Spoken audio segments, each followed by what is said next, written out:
Hi, I wanted to follow up on my recent video, the health talk about salt. I've At work, I was talking to a lady who's a friend of mine. She's got some illnesses that are related to salt intake, and so she suggested that maybe because somebody had told her that maybe gray salt, which apparently is also called Celtic salt or Irish salt, I guess, would be okay for her. And I promised her I would look into it and get back to her. I haven't seen her since then, unfortunately, because we work in different parts of the building. But I did check, and I also received a message from somebody about using pink salt and gray salt.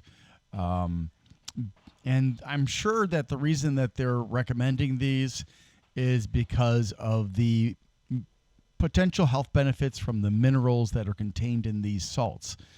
Unfortunately, they are still salt. They still have a lot of sodium in them, much more than MSG, and therefore they're going to cause the same problems as table salt will, albeit to a slightly lesser degree because of the minerals that are in them.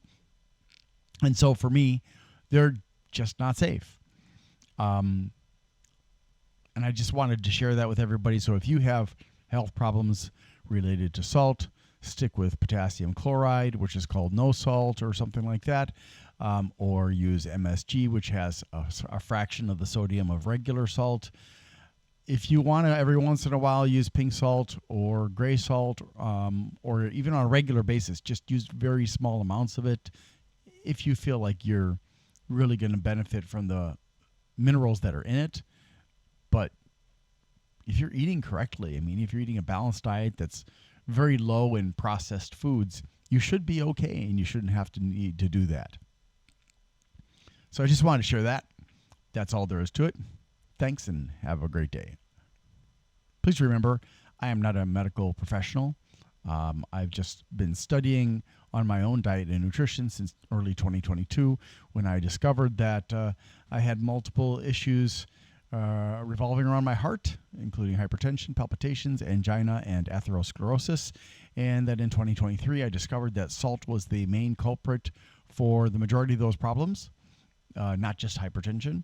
And so I've cut way back. And as long as I'm careful about my salt intake, the palpitations and angina don't occur. My hypertension is better. And on top of that, I'm going to find out within, I would say, the next year how that and my other dietary changes are impacting my atherosclerosis.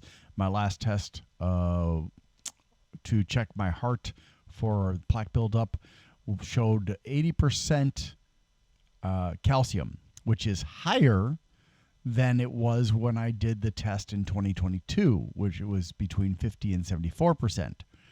So it's like 80, 85% now. They weren't worried about that. I'm worried about that. I'm like, why is there that much calcium in there? But they weren't worried about that. And, however, more importantly, the amount of plaque buildup was only 25%, which is really good. So I am hopeful that the changes I've made to my diet, which includes eating a lot more avocados than I used to, and starting my mornings with an avocado smoothie with followed by oatmeal and fruit, and I use a sugar substitute called sucralose. So I'm really hoping that this is going to net me a positive benefit. So I'll probably let you guys know in a year or so if I'm not dead. All right. Thanks again. Bye.